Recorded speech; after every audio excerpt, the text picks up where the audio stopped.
Music by Priyanshu Singh. पहले थल्ला भाया वो काटे लिखनसी नया यार के बधाई के बनसी पहले थल्ला भाया वो काटे लिखनसी नया यार के बधाई के बनसी मरकट गई गरमैले दिया मरकट गई गरमैले दिया डिकोल्ड टोटल जहिया से घोटल अपन भाव बनैले दिया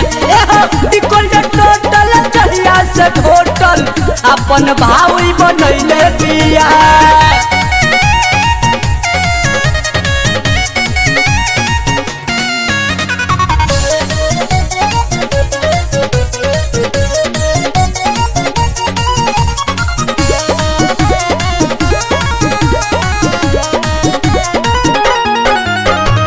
पहले तो मिले आवत रहली हमसे चुप चोरी अब पतंग के कट गइल बा हमारा सनु डोरी हमारा सनु डोरी पहले तो मिले आवत रहली हमसे चुप चोरी अब पतंग के कट गइल बा हमारा सनु डोरी टाइट फिगर हट सेक्सी बदन बा गोली से गोली हो चलत दाना तनबा चलत दाना तनबा टाइट फिगर हट सेक्सी बदन बा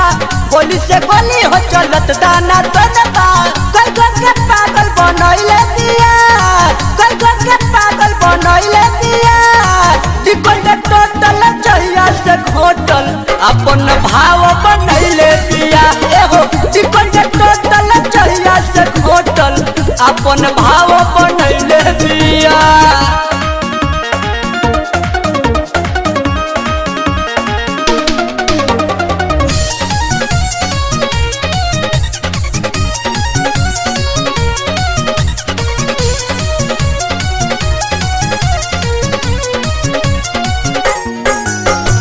कुछ दिन पहले परमग प्रेमी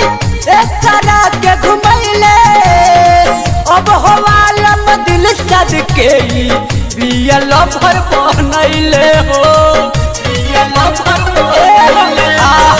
कुछ दिन पहले पिंटू प्रेमी एक तरह के घुमैले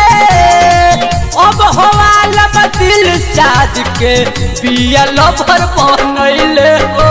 ताजा ताजा रीनू देखावे सुन हो ताही में प्रियांशु घुमेले रोजिन हो ताजा ताजा रीनू देखावे सुन हो ताही में प्रियांशु घुमेले रोजिन हो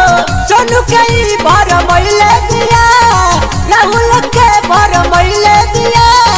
डिकोल्ड टोटल जहिया से घोटल अपन भाव बनैले दिया डिकोल्ड टोटल जहिया से घोटल अपन भाव बनैले दिया पहले थल्ला भाया वो काटे लिखनसी नया यार के बधाई के बनसी मरकट गई गरमैले दिया मरकट गई गरमैले दिया डिकोल्ड टोटल जहिया से घोटल अपन भाव बनैले दिया डिकोल्ड टोटल जहिया से घोटल अपन भाव बनैले दिया।